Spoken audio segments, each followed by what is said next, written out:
Muchas gracias por la oportunidad de estar aquí con ustedes.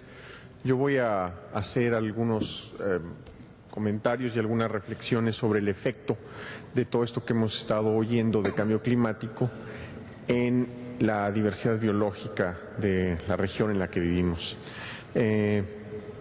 Norteamérica es una de las regiones más ricas en diversidad biológica de todo el mundo. Se sabe, creo que todo el mundo sabe que México es un país es el cuarto país más diverso del mundo, pero no todo el mundo sabe que los Estados Unidos también son un país megadiverso. Es el número 13, inmediatamente después de la India. Y que Canadá, si bien no es megadiverso, es un país que tiene una concentración de especies carismáticas y del estilo de especies que requieren de grandes extensiones de hábitat en buenas condiciones para poder sobrevivir, como son, por ejemplo, las 3 especies de oso que existen en Canadá, los carnívoros grandes, los ungulados grandes, etcétera. La diversidad de la región es de las más importantes del mundo. Pero como ya hemos estado oyendo con gran lujo de detalle, la región va a ser afectada seriamente por los patrones de cambio climático. De una manera muy diferente, más hacia el norte, porque se va a calentar, va a perder cubierta de hielo, el funcionamiento de ecosistemas como la tundra va a ser radicalmente afectado.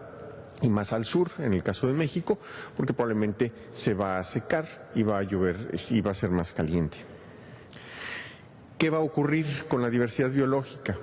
No voy a entrar en detalles, pero va a afectar la distribución de los patrones en donde están espacialmente las especies.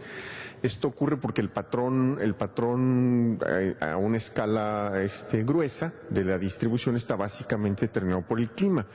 Ahora, cuando uno dice especies es terriblemente abstracto, pero hay que pensar que eso incluye las especies en peligro, que para amplios sectores de la sociedad de los 3 países son una gran preocupación, pero también la caza, que es un negocio muy grande en Estados Unidos y en Canadá, y cada vez más también un negocio muy importante que da mucho trabajo a la gente y que además causa derramas económicas que se miden ya en el contexto de los 3 países en los miles de millones de dólares.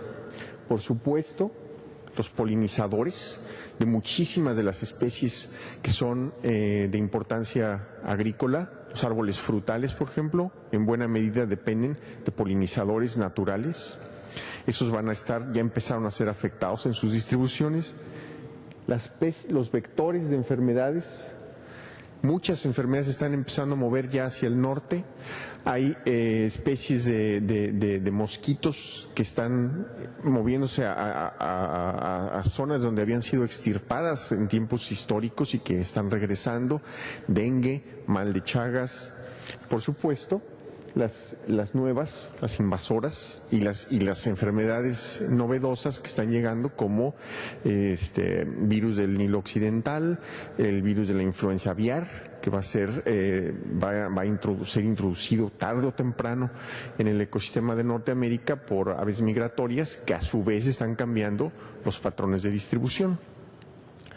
Esto va a causar cambios económicos y sociales mayores. No es una cuestión de poco más o menos.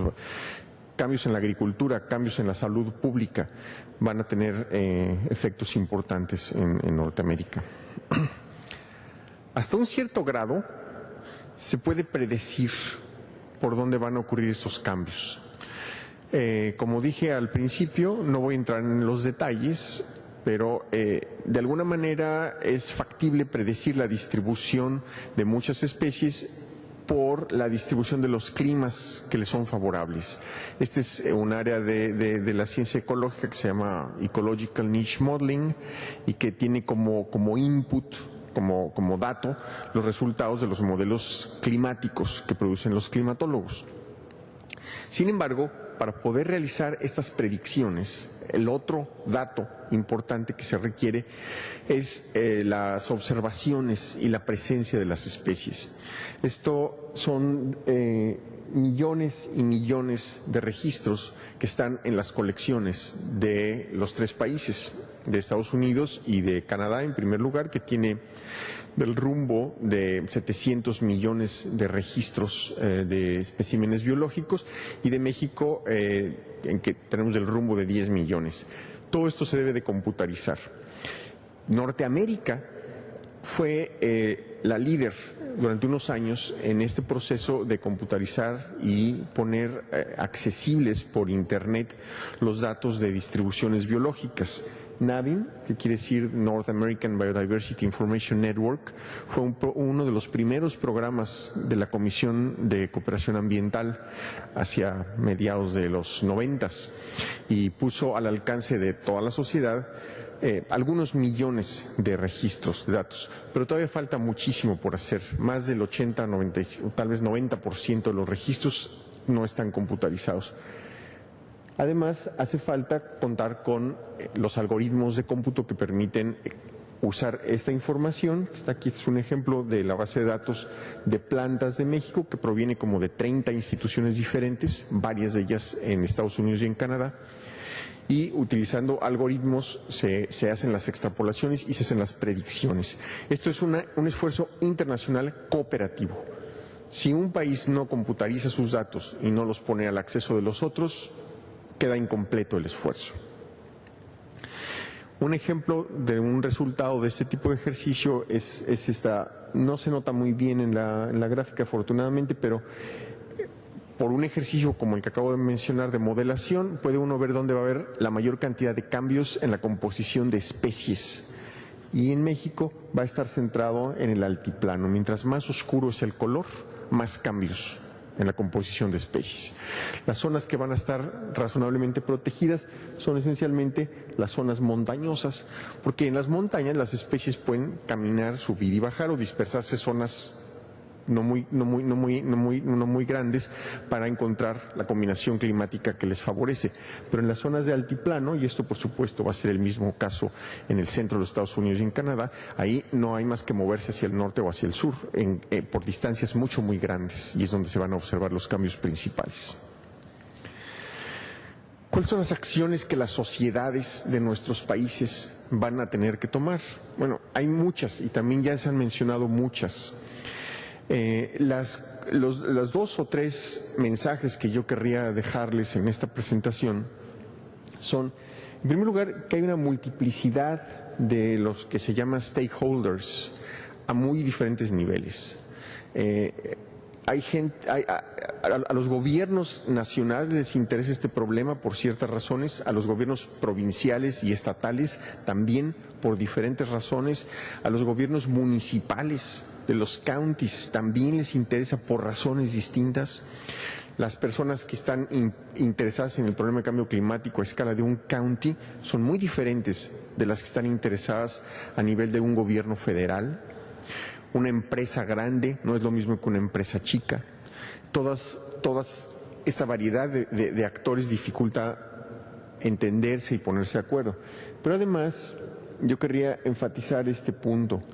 Tenemos incertidumbres muy grandes. Hay incertidumbres en los modelos de cambio climático. Hay incertidumbres en la modelación que se hace con esos resultados para la distribución de las especies.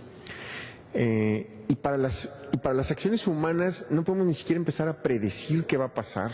Realmente la complicación de integrar un cambio climático que ocurre en una matriz físico-química con cambios climáticos en su efecto sobre la distribución de las plagas, de los vectores de enfermedades, de la adecuación de los terrenos para la producción agrícola, y todo eso además ligarlo con los cambios en la economía, en la sociedad, es terriblemente complicado. ¿Qué podemos hacer con ese tipo de cosas? Yo creo que lo que necesitamos es apostar a las estrategias que nos vayan a permitir ser flexibles, que nos vayan a permitir asumir diferentes respuestas bajo diferentes escenarios. En la estructura de los paisajes diversificados, los paisajes hipersimplificados, como existen en buena parte de Norteamérica, donde domina una especie, incluso una sola variedad genética de una sola especie, eso es de una inflexibilidad tremenda. Va a dificultar encontrar respuestas a cualquier situación de cambio. Tenemos que ser flexibles en las metodologías agrícolas. Hay una gran variedad de metodologías que se pueden aplicar a diferentes situaciones. Nuestros países deben de apostar a ese tipo de flexibilidad. Por supuesto, a preservar la diversidad genética. Hay un teorema que se llama el teorema fundamental de la selección natural, que dice que la tasa de evolución es proporcional a la variación heredable genética. Si no hay variación genética, no hay evolución. Tenemos que considerar como algo estratégico mantener la diversidad genética de las especies, sobre todo las especies agrícolas de todo el continente. Estados Unidos ha perdido el 80, el 90% de la variación genética en las manzanas, en las peras, en la mayor parte de las variedades de maíz que sembraban hace 100 años. En México se mantienen porque hay una economía campesina pobre que mantiene ese tipo de cosas. Bueno, eso debería ser una meta estratégica de los tres países, mantener la diversidad genética no en bancos de germoplasma, donde están estáticas, sino en los cultivos donde la gente está adaptándose todo el tiempo. Como dijo alguien hace un momento, el capitalismo es una especie de sistema para encontrar soluciones distribuidas. Bueno, pues soluciones distribuidas implica que hay variación en las soluciones que se dan a los problemas. Finalmente, importantísimo, necesitamos involucrar a la ciudadanía en el monitoreo de los cambios, lo que se llama ciencia ciudadana, que es algo fascinante que ya está ocurriendo. Redes de observadores de aves, redes de observadores de mariposas, redes de observadores de especies invasoras que se comunican por Internet y que dan la oportunidad de responder rápido. Y en la gobernabilidad, un público educado. Estas sociedades en las que vivimos, que pareciera que están deseducadas en su capacidad crítica, en su capacidad para hacer un análisis científico, para entender un problema complicado. Es imposible pensar que las sociedades de nuestros países van a responder si no están ampliamente educadas en este tipo de cuestiones. Básicamente esto es lo que querría yo decir. Aquí estaría yo repitiendo. La conclusión de mi presentación es que la biodiversidad y el bienestar humano están indisolublemente ligadas, incluso en los países altamente industrializados. Incluso en los países altamente industrializados, la sociedad no puede prescindir de la biodiversidad porque la biodiversidad determina el buen funcionamiento de la base material de las economías. Nuestros países de Norteamérica, por un lado, comparten algunas de las fronteras más largas de todo el mundo, pero además compartimos ecosistemas, compartimos especies migratorias, compartimos funcionalidad del medio ambiente. El cambio climático nos va a afectar a todos, va a afectar a la región como un todo. Lo que pasa en México va a afectar a lo que pasa en Estados Unidos, lo que pasa en Canadá va a afectar a lo que pasa en México. Tenemos que estar preparados como región para enfrentar estos cambios. Muchas gracias.